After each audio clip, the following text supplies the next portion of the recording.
4 mars, Saint Casimir, confesseur. C'est d'une cour qu'il faut nous enseigner aujourd'hui les vertus les plus héroïques. Casimir est un prince. Il est entouré de tous les attraits de la jeunesse et du luxe. Et pourtant il traverse les pièges du monde avec autant de sécurité et de prudence, comme s'il était un ange sous forme humaine. Son exemple nous montre ce que nous pouvons faire. Le monde ne nous a pas souri comme il l'a fait sur Casimir. Mais, combien nous l'avons aimé. Si nous sommes allés jusqu'à en faire notre idole, nous devons maintenant briser ce que nous avons adoré et rendre service au Seigneur souverain, qui seul y a droit. Lorsque nous lisons la vie des saints et constatons que des personnes, qui étaient dans le chemin ordinaire de la vie, pratiquaient des vertus extraordinaires, nous sommes enclins à penser qu'elles n'ont pas été exposées à de grandes tentations, ou que les malheurs qu'elles ont rencontrés dans le monde, les ont fait s'abandonner sans réserve au service de Dieu. De telles interprétations des actions des saints sont superficielles et fausses, car elles ignorent ce grand fait, qu'il n'y a pas de condition ou d'état, aussi humble soit-il, dans lequel l'homme n'a pas à lutter contre les mauvais penchants de son cœur, et que la nature corrompue seule est assez forte pour le conduire au péché. Mais chez un saint comme Casimir, nous n'avons aucune difficulté à reconnaître que toute son énergie chrétienne venait de Dieu, et non d'une source naturelle. Et nous concluons à juste titre que nous, qui avons le même bon Dieu, pouvons bien espérer que cette saison de régénération spirituelle nous changera et nous améliorera. Casimir préférait la mort au péché. Mais tous les chrétiens ne sont-ils pas tenus d'être ainsi à chaque heure de la journée?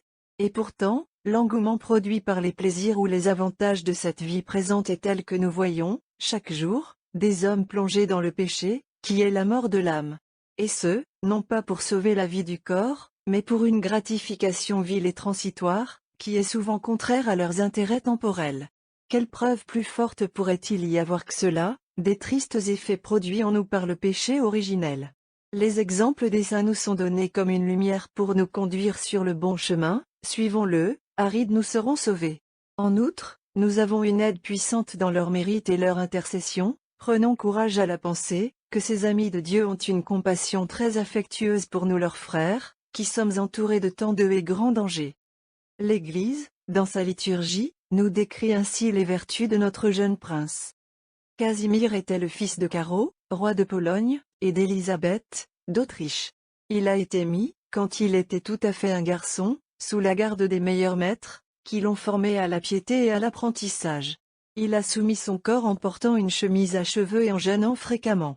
Il ne pouvait pas supporter le lit moelleux qui est donné au roi, mais s'allongeait sur le sol dur, et pendant la nuit, il volait en privé dans sa chambre et allait à l'église, où, prostré devant la porte, il cherchait Dieu pour avoir pitié de lui.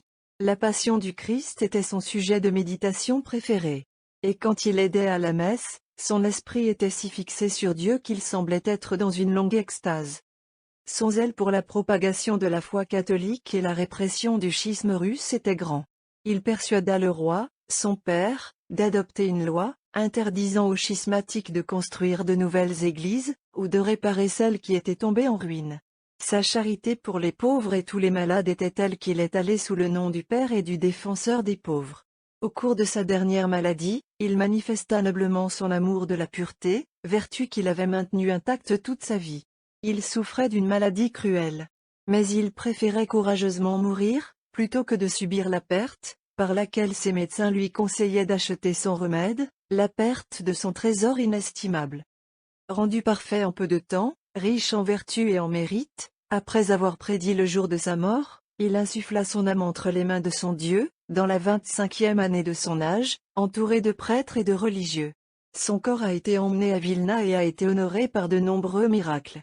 Une jeune fille a été élevée à la vie dans son sanctuaire. Les aveugles ont recouvré la vue, les boiteux l'utilisation de leurs membres et les malades leur santé.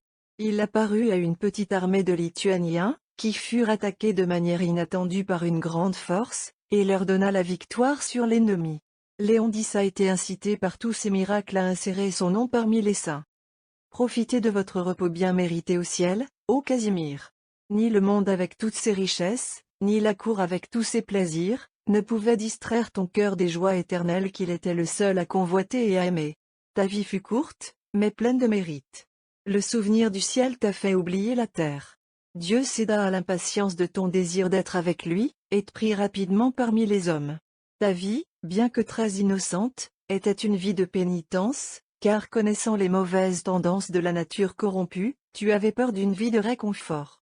Quand nous fera-t-on comprendre que la pénitence est une dette que nous devons à Dieu, une dette d'expiation pour les péchés que nous avons commis contre lui? Tu as préféré la mort au péché. Obtenez-nous une peur du péché, le plus grand de tous les maux qui peuvent nous arriver, parce que c'est un mal qui frappe Dieu lui-même. Priez pour nous pendant ce temps saint, qui se veut une préparation à la pénitence. Impressionnez nos esprits avec les vérités qui nous sont maintenant présentées. Le monde chrétien t'honore aujourd'hui. Rends son hommage par ta bénédiction. La Pologne, ta patrie, est en deuil. La réconforter. Elle était autrefois le rempart de l'Église et a empêché l'invasion du schisme, de l'hérésie et de l'infidélité. Et maintenant elle est écrasée par des tyrans, qui cherchent à la dépouiller de sa foi. Priez pour elle afin qu'elle soit libérée de ses oppresseurs et, en retrouvant son ancien zèle pour la foi, qu'elle soit préservée de l'apostasie dans laquelle ses ennemis cherchent à la pousser. Égal. Ce texte est tiré de l'année liturgique, écrit par Dom Prosper Guéranger.